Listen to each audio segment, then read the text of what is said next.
sahabat, lagu yang akan saya bawakan berjudul Mengampuni. Semoga boleh memberkati kita semua.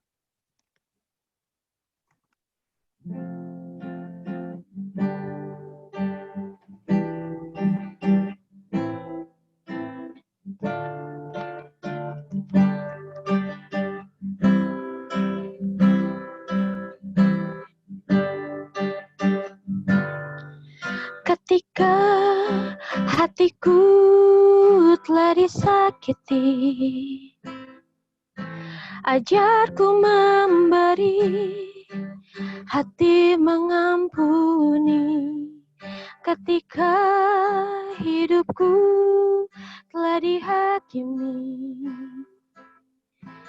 ajarku memberi, hati mengasihi.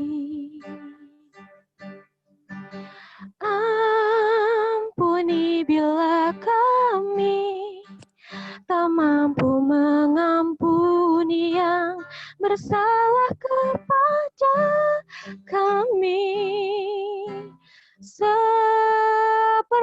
hati Bapa mengampuni, mengasihi, tiada pamrih.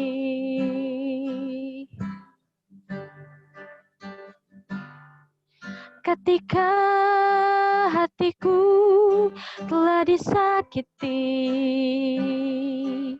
ajarku memberi, hati mengampuni.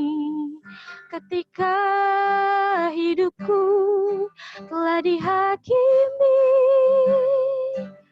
ajarku memberi, hati mengasihi.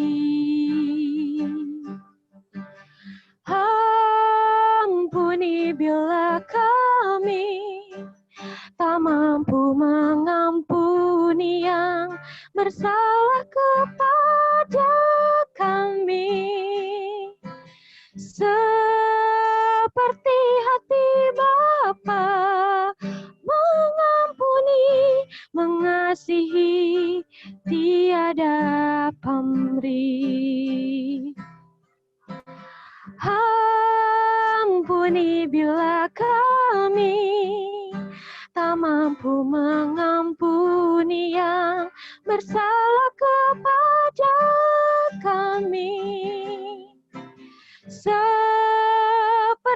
hati Bapa mengampuni, mengasihi, tiada pamrih. Seperti hati Bapa mengampuni, mengasihi, tiada pamrih.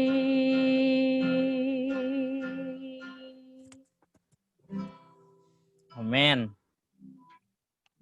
Terima kasih Gaby untuk lagu pujiannya. Jadi cepat-cepat bergabung dengan pelatihan 1000. Nah, saat ini kita akan dipimpin doa buka yang akan dibawakan oleh Kak Nova Kano, angkatan ke-48 Filipin. Angkatan ke-8 Filipin.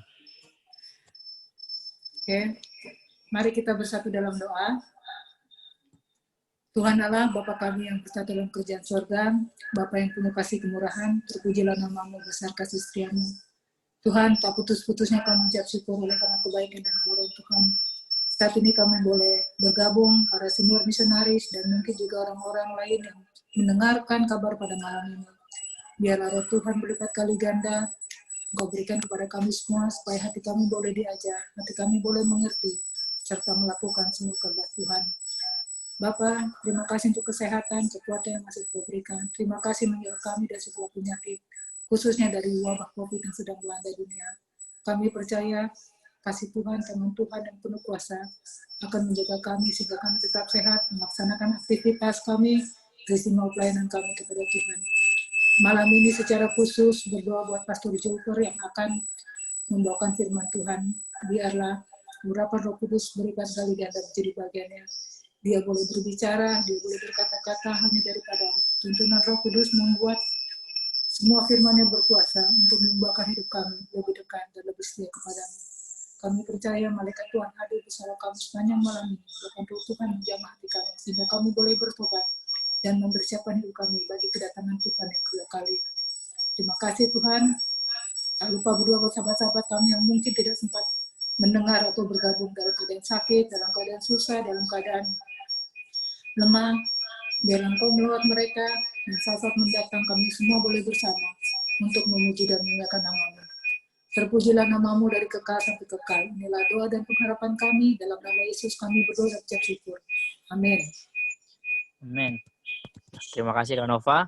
Dan saat ini kita akan mendengarkan sebuah kesaksian dari misionaris Tuhan, Jonah, angkatan ke-48 Filipin. Jonah adalah anak dari Kak Nova Kano dan juga Bang Glenn Sianipar. Jadi kepada Jonah dipersilakan untuk membawakan kesaksiannya. Selamat sahabat baik kita semua sekali lagi. Selamat sahabat. Pada malam hari ini saya sangat mengucap syukur kepada Tuhan, khususnya dalam keadaan COVID-19 di mana-mana yang terjadi, saya bisa pulang ke rumah dan saya bisa ketemu dengan mami dan daddy saya dan adik-adik saya di sini. Pada malam hari ini saya akan menceritakan bagaimana Tuhan memimpin saya sejak saya kecil dibawa sama mami saya sama daddy saya sampai saat ini. Jadi pada saat sebelum itu saya akan membacakan salah satu kesukaan ayat saya yang terdapat dalam buku Yesaya. Kalau ada kita bisa buka sama-sama dengan saya dalam buku Yesaya 55. Dalam buku Yesaya 55 ayat 8 dan 9. Alkitab berkata, sebab rancanganku bukanlah rancanganmu, dan jalanmu bukanlah jalanku. Demikian firman Tuhan. Ayat 9, seperti tingginya langit dari bumi, demikianlah tinggilah jalanku dari jalanmu, dan rancanganku dari rancanganmu. Mari kita berdoa sama-sama. Tuhan, terima kasih atas kesempatan yang Kau berikan kepada kami. Saya akan membagikan bagaimana kuasa Tuhan bekerja dalam kehidupan hamba-Mu. Kiranya Tuhan tutupkan hamba-Mu di balik salib-Mu agar saudara-saudara mendengar firman kesaksian ini bisa diubahkan dan bisa memuliakan nama. Terima kasih Tuhan. Dalam nama Yesus kami sudah mengucap syukur. Amin. Jadi saya sangat mengucap syukur pada Tuhan karena pada saat ini saya bisa di sini karena melalui Tuhan bekerja melalui para misionaris, khususnya mami saya dan daddy saya. Bagaimana kalau mereka nggak ke tempat saya yang jauh sana, saudara-saudara, cuma Pendeta Alfian dan mami dan daddy saya yang tahu. Melalui Pendeta Sarundan dan melalui mami dan daddy saya dibawa ke Jakarta dari kecil sampai pada saat ini. Nah, pada saat saya SMA, walaupun masih dalam umur yang masih muda, saudara-saudara, pada saat saya tamat SMA 2016, daddy saya dan mami saya bilang begini kepada saya, sebelum kamu lanjut kuliah, kamu harus kasih waktu 1 tahun untuk misionari. Nah, pada saat saya berpikir dalam hati saya dan dalam pikiran saya bilang begini, padahal saya masih muda gini, ngapain saya pergi ini juga misionaris juga, bukan di negara kita tapi di luar sana, kan saya tidak mengerti apa-apa, kan bahasa Inggris saya tidak tahu. Tapi dari saya selalu bilang kepada saya, tidak ada mustahil bagi Tuhan. Jadi kami akan kirim kamu akan pergi sendiri, kami akan tetap berdoakan kamu akan pergi dan latih dan di Filipina. Nah, pada saat itu saya bilang, Dedi, mami kenapa sih nggak di Manado aja sih?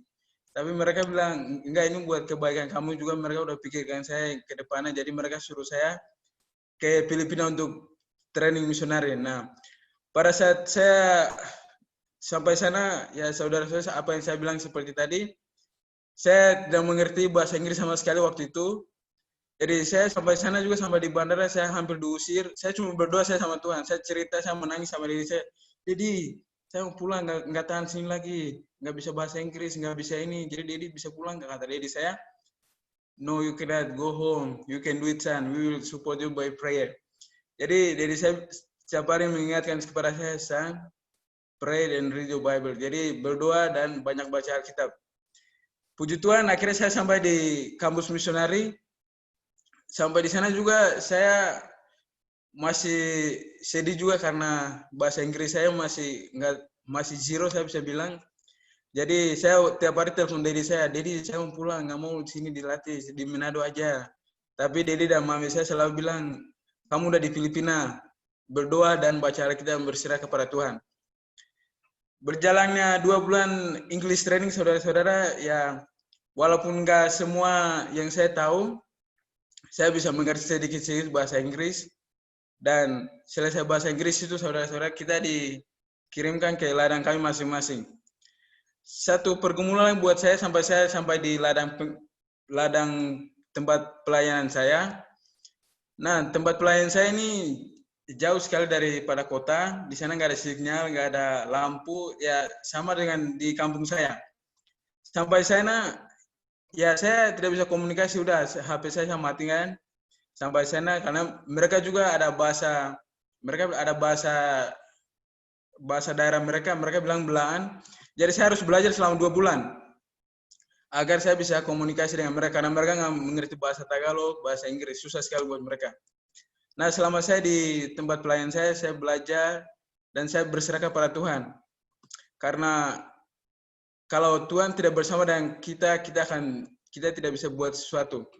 Nah, sampai sana saya berdoa sama bergumul, Tuhan, udah dari Manila, udah kirim ke jauh-jauh sini, Tuhan, tolong buat sesuatu buat saya. Khususnya saya mau mengerti bahasa tempat ini, jadi Tuhan tolong bukakan hikmat dan berikan hikmat agar saya bisa mengerti bahasa mereka. Nah, berjalan waktu saya ya lumayan sudah mengerti, walaupun bahasa yang kayak simple gitu kan di tempat mereka. Nah, selama saya di sana, saudara saya tinggal dengan elder gereja sana, walaupun mereka cuma ada 2 keluarga. Jadi selama saya tinggal dengan dia, jadi tiap hari pekerjaan kami ya kasih dari rumah ke rumah, walaupun mereka nggak terima karena ada beberapa laporan sebelumnya misionari di sana, mereka nggak mau terima misionari lagi. Tapi dengan merendahkan hati saya dan elder saya, kita berdoa dari rumah ke rumah, melawat dan memberikan Bible study ke orang-orang sana. Nah, saudara-saudara, selama saya di mission field saya sangat susah sekali, khususnya dalam berkomunikasi, karena sangat susah buat mereka mengerti bahasa Inggris juga, dan sangat susah buat saya untuk belajar bahasa mereka juga. Jadi apa yang saya lakukan, saya cuma pakai bahasa kayak apa bilangnya, kayak ya body language gitulah, bilangnya body language gitu. Jadi puji Tuhan selama saya sana, walaupun sampai 7 bulan saya masih bersama partner saya, tapi karena ada beberapa kendala dengan partner saya, akhirnya partner saya dipulangkan. Jadi saya sendiri selama 3 bulan, saudara-saudara. Dan saya minta sama direkturnya biar dikirim yang baru, karena saya pendatang kan. Saya nggak bisa sendiri dong, pendatang. Jadi saya minta yang Filipina 1, angkatan 49. Tapi direkturnya bilang, no, you can do it. Kamu sendiri bisa. Kami tidak akan kirim partnermu lagi. Nah, itu lagi bermasalah buat saya. Akhirnya saya berdoa saya sama Tuhan, Tuhan, kuatkanlah iman saya, karena tinggal 3 bulan lagi saya akan selesai. Jadi Tuhan, tolong saya Tuhan. Nah, sampai di tempat pelayan saya, akhirnya selama saya di sana, puji Tuhan banyak jiwa yang kami menangkan karena berkat dan perlindungan Tuhan dengan apa yang kami lakukan di sana. Nah, habis itu, singkat cerita, saya kena pulang. Nah, pulang ke kampus misionari dan kami ditamatkan. Pada saat saya ditamatkan, dari saya bilang saya akan lanjut kuliah lagi di Filipina. Nah, itu lagi masalah buat saya karena saya bahasa Inggris saya juga masih kayak half lah, bisa dibilang kayak 50% lah, bisa bilang begitu. Jadi saya tidak mau, saya tolak. Dedi, saya diungkul apa ya deh, ngapain sih ke Filipina? Tapi Dedi saya bilang, enggak, jangan ke UNCLOS bergaya ke Filipina. Nah, akhirnya saya sampai sekarang saya kuliah di Filipina. By God grace saya ambil jurusan kependetaan dan saya minta sama saudara-saudara tolong doakan agar saya bisa selesaikan jurusan kependetaan dan saya bisa pulang ke Indonesia dan saya bisa khususnya saya bisa balik ke kampung saya dan bisa mengabarkan bagaimana kebesaran Tuhan dalam hidup saya. Sebelum saya tutup, ini saya akan membacakan satu ayat. Pada saat saya di ladang, saya bilang begini, saya masih kecil tapi kenapa Tuhan mau menggunakan saya? Nah, kalau kita belajar tentang Yeremia, dia bilang kepada Tuhan, saya masih kecil, kenapa kamu mau menggunakan saya? Saya tidak pandai bicara. Kenapa kamu menggunakan saya begini, begitu? Banyak alasan, saudara-saudara. Seperti saya orang muda, banyak alasan. Kita begini, nggak mau gitu. Tapi puji Tuhan, saya bisa selesaikan pelayanan saya, dan saya bisa pulang dengan selamat. Nah, saudara-saudara, apa yang saya mau bawa bagikan pada malam hari ini adalah, kalau kita dalam pelayanan Tuhan, apa yang kita harus lakukan adalah andalkan Tuhan dalam segala perkara, dan jangan sekali-sekali mengandalkan kekuatan kita sendiri. Karena tidak ada yang mustahil bagi Tuhan. Amin, saudara-saudara. Tidak ada yang mustahil bagi Tuhan, saudara-saudara. Saudara-saudara bisa bilang, Tuhan saya masih kecil. Saudara bisa bilang, Tuhan saya tidak pandai bicara. Tuhan saya saya tidak pintar membaikan firman Tuhan. Tapi kalau saudara-saudara serahkan hidup dan tinggal Tuhan bekerja dalam hidup Anda, percayalah, tidak ada yang mustahil bagi Tuhan. Jadi, saudara-saudara, sebagai senior misionaris dimanapun Anda berada, tidak ada yang mustahil bagi Tuhan. Jadi, lakukan yang terbaik dan selalu mengandalkan Tuhan dalam segala sesuatu.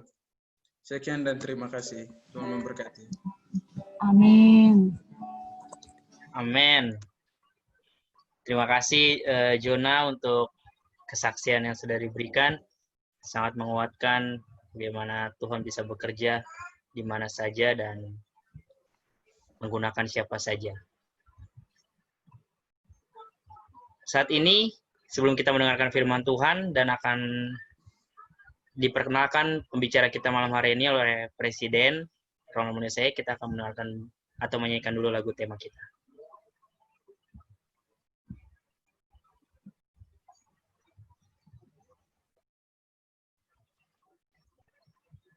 Baik, mendengarkan firman Tuhan. Sebelumnya akan diperkenalkan oleh Presiden kita, Ronald Monese, pembicara kita malam hari ini, Pastor Joper. Silakan kepada Bro Ronald. Ya, halo, selamat malam dan selamat sahabat bagi teman-teman senior semua. Saat ini saya mau memperkenalkan untuk pembicara kita pada hari Sabat atau pada jam Vesper ini. Beliau adalah Pastor Joper Irolvan. He's also a senior missionary. Jadi dia juga senior missionary sama dengan kita. Angkatan yang ke-21 di Filipina.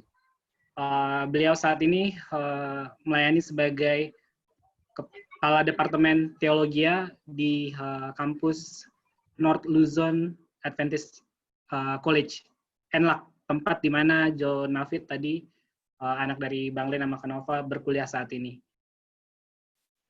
Oleh karena itu, mari kita sama-sama boleh siapkan hati dan pikiran kita untuk boleh menerima firman yang akan disampaikan di malam hari ini.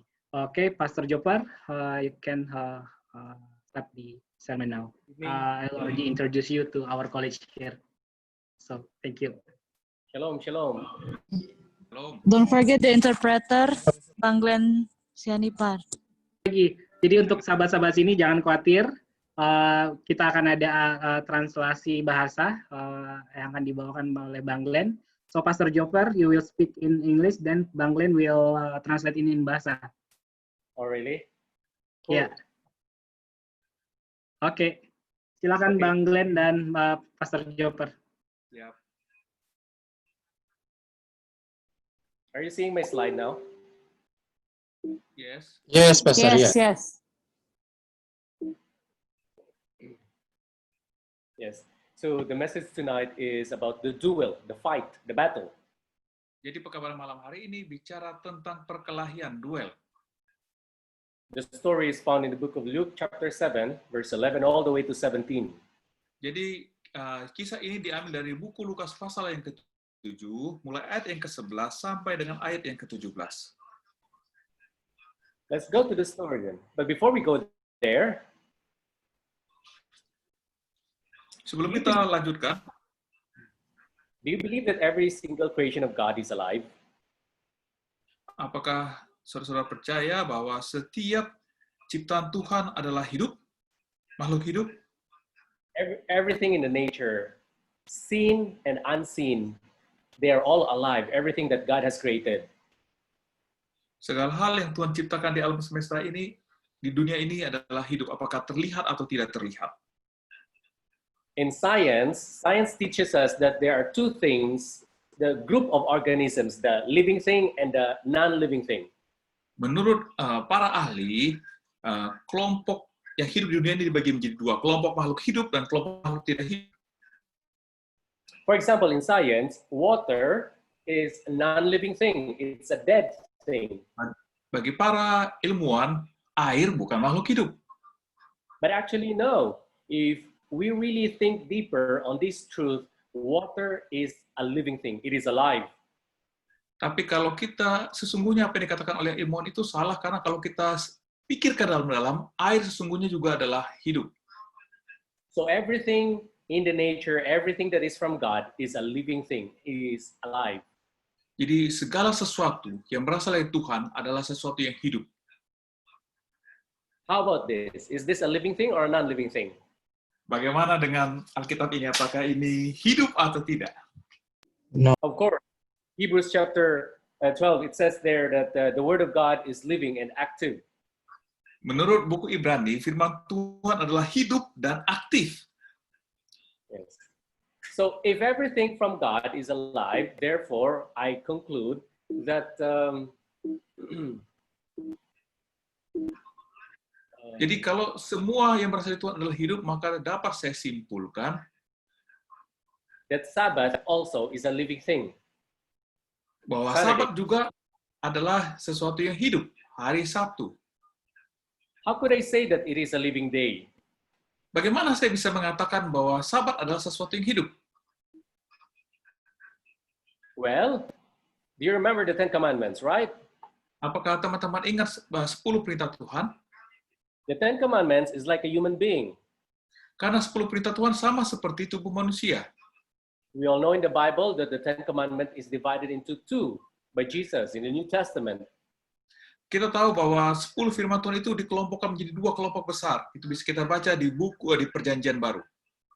The first three commandments represents the commandments that is love to God, the head. Jadi perintah pertama sampai perintah ketiga itu mengatakan kita untuk mengasihi Allah, itulah kepala.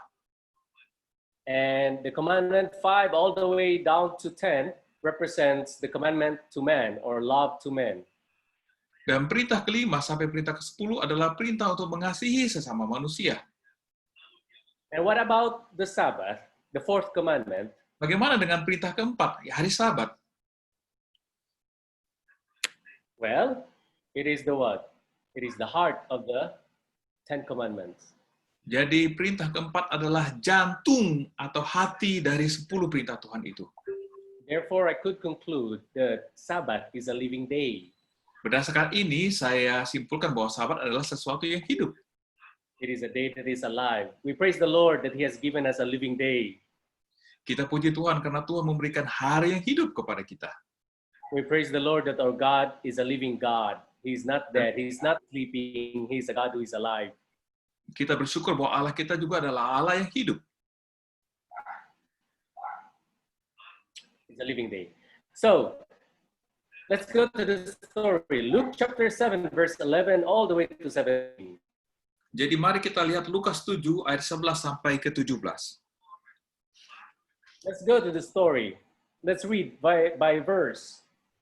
Soon Mari kita- afterward, Jesus Mari went to kita the town baca- called Nain, and his disciples and a large crowd went with along with him. Kemudian Yesus pergi ke suatu kota yang bernama Nain. Murid-muridnya pergi bersama-sama dengan dia. Juga dan orang-orang banyak menyertainya berbondong-bondong. As he approached the town's gate, a dead person was being carried out, the son of his mother, and she was a widow, and a large crowd from the town was with her. Ayat 12 katakan, setelah ia dekat pintu gerbang kota, ada orang mati diusung keluar, anak laki-laki, anak tunggal ibunya yang sudah janda, dan banyak orang dari kota itu menyertai janda itu. When the Lord saw her, his heart went out to her, and he said, "Don't cry." Ayat 13 katakan, dan ketika Tuhan melihat janda itu, tergeraklah hatinya oleh belas kasihan, lalu ia berkata kepadanya, "Jangan menangis." Then he went up and touched the coffin, and those carrying it stood still. He said, "Young man, I say to you, get up." Ayat 14 katakan, sambil menghampiri usungan itu, ia menyentuhnya, dan sedang para pengusung berhenti. Ia berkata, "Hai anak muda, aku berkata kepadamu, bangkitlah." Verse 15, then the dead man sat up and began to talk, and Jesus gave him to his mother. Maka bangunlah orang itu dan duduk dan mulai berkata-kata, dan Yesus menyerahkannya kepada ibunya. 16, they were all filled with awe and praised God. A great prophet has appeared among us, and he said, God has visited his people. Ayat 16 katakan, semua orang itu ketakutan dan mereka memuliakan Allah sambil berkata, seorang nabi besar telah muncul di tengah-tengah kita, dan Allah telah melawat umatnya. And this news about Jesus spread throughout Judea and the surrounding country. Maka, ayat 17 katakan, tersiarlah kabar tentang Yesus di seluruh Yudea dan di seluruh daerah sekitarnya. Yeah, a very interesting story. Cerita yang sangat menarik. Notice here in verse 11. Perhatikan di sini di ayat yang ke-11. There is this time reference, soon afterward. It says here, soon afterward. Kemudian sesudah itu dituliskan di sini. Jesus went to a town called Nain. What can we learn from this? Kemudian Yesus pergi ke suatu kota yang bernama Nain. Apa yang bisa kita pelajari dari kalimat ini? The author of the Bible wrote here soon afterward, which means Jesus is always on the move. He's always busy from one action to another, from one miracle to another. Soon afterwards, from one miracle to another, he's always busy in ministry. Jadi, kalau bahasa Indonesia dikatakan kemudian, penulis Alkitab menggunakan kata kemudian ini menunjukkan bahwa Yesus itu sibuk bergerak terus dari satu tempat ke tempat yang lain, dari satu mujizat kepada mujizat lain, dan seterusnya. Yesus selalu dinamik dan selalu bergerak. And this time he's going to a town, a small village called Nain. And he's not alone, but his disciples was with him, and together with his disciples were a big crowd with him. Dan saat itu Yesus pergi ke suatu kota yang bernama Nain, dan Yesus tidak pergi sendiri, bersama-sama dengan dia, murid-muridnya juga ikut, dan ada orang yang banyak berbondong-bondong menyertai dia. So Jesus here is about to enter a place, a town. Dan Yesus segera akan masuk ke sebuah kota. And so notice here, while he was approaching the town's gate, the story tells us, while he's going to enter the town, approaching the town's gate, Ayat 12 katakan, ketika dia sudah mendekat pintu gerbang kota, ketika dia hampir masuk ke dalam kota, town's gate is very important place in the biblical times. Today, in Indonesia, here in the Philippines, a village or a town is not surrounded by walls, but long time ago in the Bible, a village is surrounded by walls. If there is wall, therefore, there is a gate. jadi pintu gerbang kota adalah sesuatu yang penting bagi kota atau desa-desa yang hidup pada zaman Yesus. Karena sekarang ini kota atau desa tidak dikelilingi oleh tembok lagi. Tetapi pada waktu itu, semua desa-desa dan semua kota-kota dikelilingi oleh tembok. Itulah sebabnya ada pintu gerbang kota. So the town's gate serves as a center of activity. This is a place where older people gathers. This is where the information is being disseminated or spread. So town's gate is very important gate in a village. Jadi pada saat itu pintu gerbang adalah tempat yang penting, adalah pusat daripada kegiatan kota di mana orang berkumpul bersama-sama, informasi diberitakan satu orang ke orang yang lain. Jadi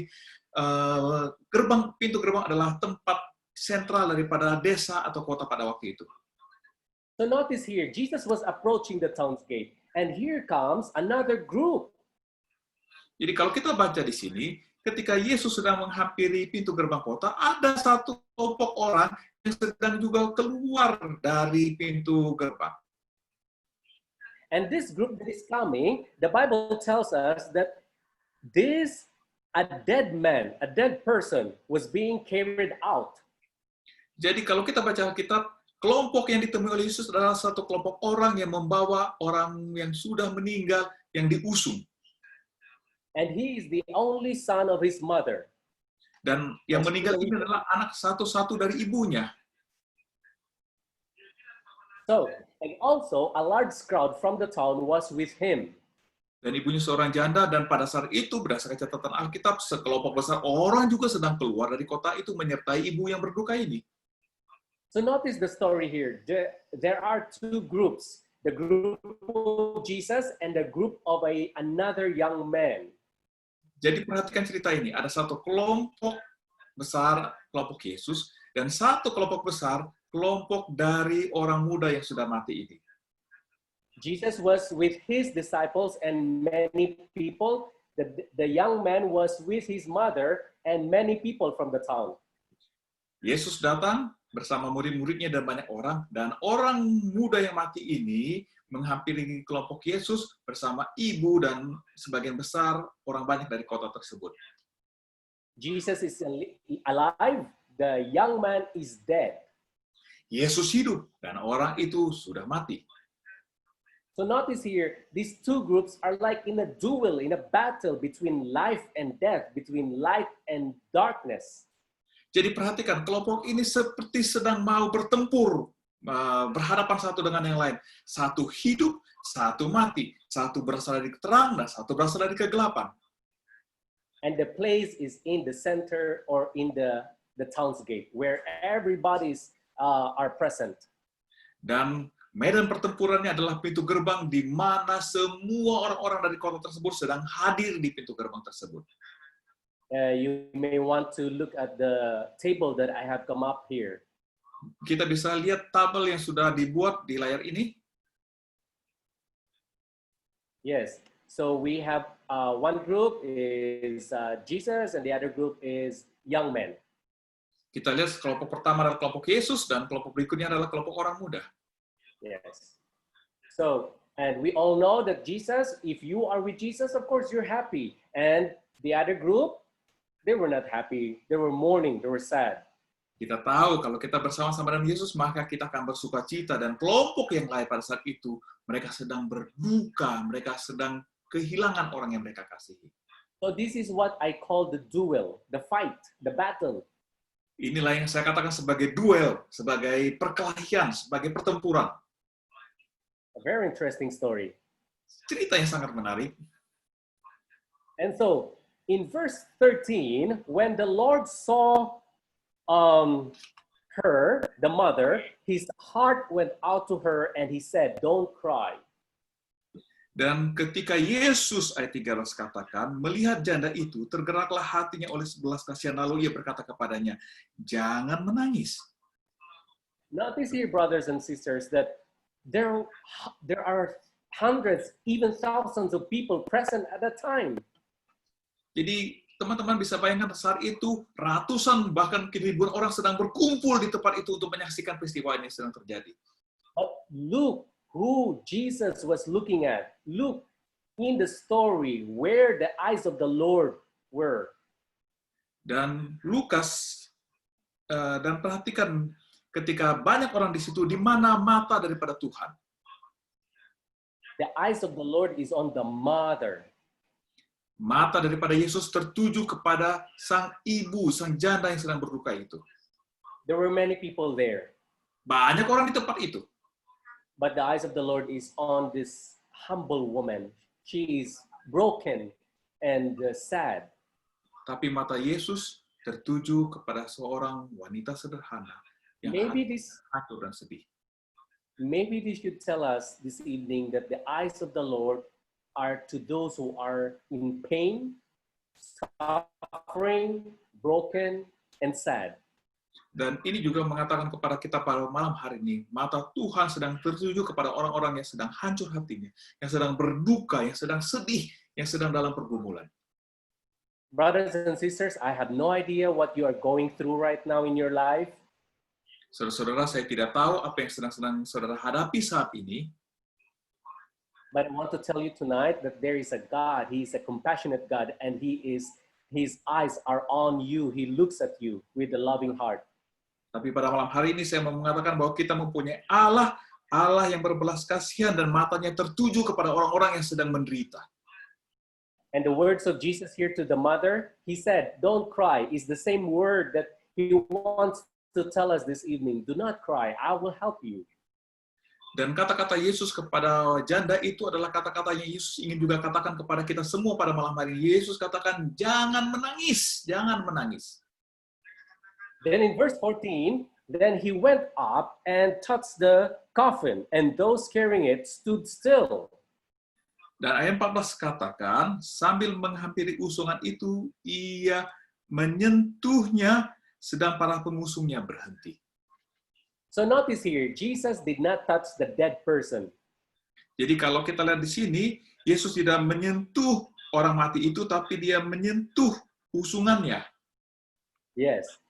And He touched the coffin, and Dia those who were carrying the dead people stopped.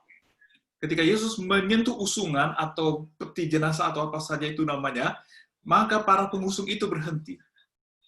And notice the next action of Jesus. He spoke. He said, Dan selanjutnya perhatikan apa tindakan Yesus. Dia berbicara. "Young man, I say to you, get up." Hai anak muda, aku berkata kepadamu, bangkitlah. Maybe this is also true to our lives today. Mungkin perkataan ini adalah diketujukan kepada kita juga pada saat ini. God is calling, or Jesus is calling, get up. Sometimes some of us are sleeping spiritually, and Jesus is waking us up. I say to you, get up, do something. Tell others about Jesus. Tuhan sedang berkata kepada kita yang mungkin mati secara rohani. Tuhan katakan, hai orang muda, aku berkata kepadamu, bangkitlah, bangkitlah. So the words of Jesus here, He is encouraging us to wake up, to get up. Dan kata-kata Yesus malam hari ini kita dengar memberikan dorongan kepada kita untuk bangkit, untuk berdiri. And in the next verse, then the dead man, Dan ayat kelima, the dead man sat up and began to talk, and Jesus gave him back to his mother. maka bangunlah orang itu dan duduk dan mulai berkata-kata, dan Yesus menyerahkannya kepada ibunya. Yes. So let me ask you, what do you think made the dead man came back to life? Was it the touching or was it the speaking of Jesus? Jadi perhatikan, apa yang membuat orang mati tadi itu bangkit? Apakah sentuhan Yesus atau kata-kata Yesus? We all know that it was the words of God that made this dead man came back to life. Dan kita tahu bahwa kata-kata yang diucapkan Yesus itulah yang membuat orang mati itu bangkit. This tells us this evening that the word of God has power to bring life back. Ini memberikan kepada kita pengertian bahwa kata-kata Yesus mempunyai kuasa untuk mengembalikan kehidupan. How is your spiritual life today? Bagaimana dengan kondisi kehidupan rohani daripada teman-teman saat ini? Sometimes we feel like empty. Sometimes we feel like dead spiritually. But there's hope. Kita merasa kosong, kita merasa mati secara rohani, tetapi kita punya pengharapan. Remember, the word of God has power to bring back to life. Perhatikan firman Tuhan mempunyai kuasa untuk mengembalikan kehidupan kepada kita. Yes. And so I want you to notice the action of the dead man here, the young man who came back to life. Notice the action. Saya ingin kita memperhatikan tindakan daripada orang yang mati itu yang sudah dibangkitkan. Mari kita perhatikan apa yang dia telah lakukan. After hearing Jesus, Ketika orang mati itu mendengar suara Yesus, he sat up dia duduk and he began to talk. dan dia mulai berbicara. You know, this is the beauty of God's grace. Perhatikan, inilah indahnya kasih karunia Tuhan itu. When God changes you, when you experience Jesus, you cannot just keep quiet. You cannot just shut up. You will speak of God's goodness to others. Ketika kita mengalami keindahan daripada Yesus, kita tidak bisa menutup mulut kita, tetapi kita berbicara. So like this young man here, after experiencing Jesus, he cannot just keep quiet. He has to share to others what he has experienced about Jesus. Jadi sama seperti orang muda ini, ketika dia telah dibangkitkan oleh Yesus, dia tidak bisa menutup mulutnya, tapi dia menceritakan pengalaman dia, apa yang Yesus telah lakukan bagi dia dalam hidupnya. I hope this will always be our attitude, that if we experience the goodness of the Lord, we keep on telling others about our Jesus. Saya berharap supaya ini juga menjadi kebiasaan kita ketika kita merasakan kebaikan Tuhan. Mulut kita tidak tertutup, tapi mulut kita terbuka untuk mengatakan apa yang Tuhan sudah lakukan dalam hidup kita. And not only that, notice the action of Jesus. Notice what he did after this man was brought back to life. Dan perhatikan apa yang kemudian Yesus lakukan ketika orang muda yang mati itu telah bangkit dari kematiannya. The word is, he gave back to his mother. Alkitab mengatakan ayat ke-15, Yesus menyerahkannya kepada ibunya. This is the beauty of Jesus. His love, his action. You can really see his love in his action. That he reunited the dead son to the mother. Jadi lihat betapa indahnya, betapa luar biasanya dari hidup Yesus ini. Dia mempertemukan kembali anak yang sudah mati dengan ibunya. Dan anak yang mati itu sudah dibangkitkan, dia pertemukan kembali dengan ibunya. I think this will be the very experience of everybody when all of us will be in heaven, that we will be reunited with our loved ones, lost loved ones. Dan ini juga akan menjadi pengalaman kita semua ketika kita ada di surga, bahwa masing-masing kita akan dipertemukan kembali dengan orang-orang yang kita kasih tetapi sudah mendahului kita dan meninggal. Satan is a destroyer. Death separates us. Sin breaks. But Jesus, what does he do? He restores. He puts back everything. He's a God who restores what sin has broken. Setan atau dosa menghancurkan, memisahkan, tetapi Tuhan mengembalikan, memulihkan apa yang telah dihancurkan oleh setan. And verse 16. Dan ayat ke-16. And they were all filled with awe and praised God. A great prophet has appeared among us, they said. God has come to help his people. Ayat 16 katakan, semua orang itu ketakutan dan mereka memuliakan Allah sambil berkata, seorang nabi besar telah muncul di tengah-tengah kita dan Allah telah melawat umatnya. Yes, brothers and sisters. And in verse 17, this news about Jesus spread throughout Judea and the surrounding country. Dan ayat 17 katakan, maka tersiarlah kabar tentang Yesus di seluruh Yudea dan di seluruh daerah sekitarnya. Yes, Indonesia and the Philippines, we guys are suffering from this COVID-19, the virus. Ya benar, orang-orang di Indonesia, orang-orang di Filipina, semua kita menderita oleh karena COVID-19, virus corona. Here is over 15,000 cases. Di Filipina lebih daripada 15.000 kasus. And the virus is keep on spreading. The number is getting higher and higher. It's never getting low. Dan virus ini terus tersebar dan angka orang yang terkena virus ini terus naik dan tidak pernah turun.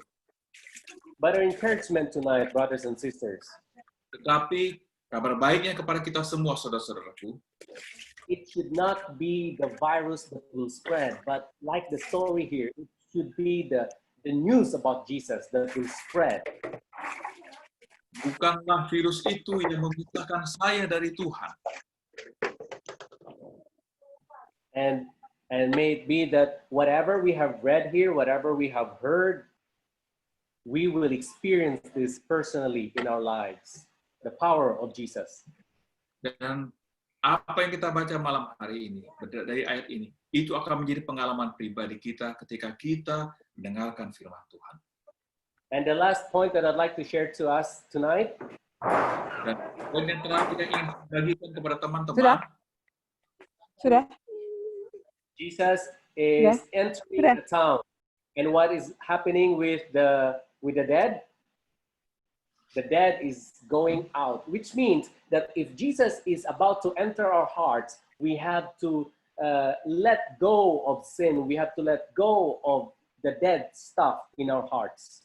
Jadi perhatikan ketika Yesus datang ke kota itu, dan orang muda ini dibangkitkan. Sama bagi kita, ketika kita izinkan Yesus datang ke hati kita, maka kita harus izinkan dosa itu ditinggalkan, dikeluarkan dari hati kita. Every day we are in a battle. We are in a duel with the darkness. Setiap hari kita menghadapi peperangan. But in this story, Jesus was a victorious. Jesus was a winner. Dan di cerita ini, Yesus adalah pemenang. Yesus adalah jagoannya. And if we stay in this group, in the side of Jesus, we will always be a conqueror. We will always be a winner over sin, over temptation, over Satan. Dan kalau kita berada di kelompok Yesus, maka sama seperti Yesus telah menang, kita juga akan menjadi pemenang. Dan sama seperti Yesus telah mengalahkan setan, kita pun akan disanggupkan oleh Tuhan untuk mengalahkan setan. Tonight, He's inviting us to allow Him to get into our hearts, into our minds, into our lives. Malam hari ini saya mengundang kita untuk mengizinkan Yesus masuk ke dalam hati kita. And may we experience the power of Jesus to bring back to life. Dan kita izinkan kuasa Tuhan mengembalikan kita dari kematian rohani kita. May the good Lord bless us all, brothers and sisters. Once a missionary, always a missionary. Tuhan Yesus memberkati kita semua. Sekali misionaris, tetap menjadi misionaris. Thank you. Terima kasih, Tuhan memberkati kita semuanya. Amen. Amen. We just praise the Lord for the wonderful messages that God has given to us. Also, thank you for Pastor Joper for his beautiful sermon and Bang Glenn as a translator tonight. Dan saat ini, Pastor Joper akan tutup kita dalam doa, sekaligus doa berkat. Yeah. So, Pastor Jasper will lead us in pray, as a closing pray. The benediction prayer, Pastor. Okay, let's pray. Mari kita berdoa. Father in heaven, Lord, Bapa kami yang di sorga, we would like to say thank you so much for reminding us tonight kami bersyukur kepadamu karena Engkau mengingatkan kami kembali pada malam hari ini, that our God is a living God. bahwa Allah kami adalah Allah yang hidup. Father, help us to be in your side. Tuhan, jadikanlah kami di kelompokmu, di sisimu, To experience your power. untuk mengalami kuasamu. And whatever we have learned, whatever we have experienced from you, O Lord, Dan biarlah semua hal yang kami alami dan kami pelajari daripadamu, ya Tuhan, help us to tell this to others. menolong kami untuk menyaksikannya, menceritakannya kepada orang-orang lain. May this Sabbath will truly be a blessing to each and every one of us. Kiranya Sabat menjadi berkat yang sesungguhnya kepada masing-masing kami malam hari ini. Thank you for your goodness. Terima kasih untuk kebaikan dan kemurahan Tuhan. Thank you for the gift of Sabbath. Terima kasih untuk karunia Sabat. Thank you for this time that you have given us to worship. Terima kasih untuk kesempatan yang Engkau anugerahkan kepada kami untuk berbakti dan memuliakan Tuhan. May you lead us, O Lord. Kiranya kasih karunia Tuhan menjadi In bagian Jesus' kami. name I pray. Dalam nama Yesus saya Amen. berdoa. Amin. Amen. Baik. Terima kasih kepada Bang Glenn, also Pastor Joper. Dan sekarang kita akan mendengarkan pengumuman yang akan disampaikan oleh Presiden Bro Ronald dan pada chapter-chapter. Ya, pengumuman akan disampaikan Pendeta Jupri. Silakan Pendeta Jupri. Oke, selamat malam.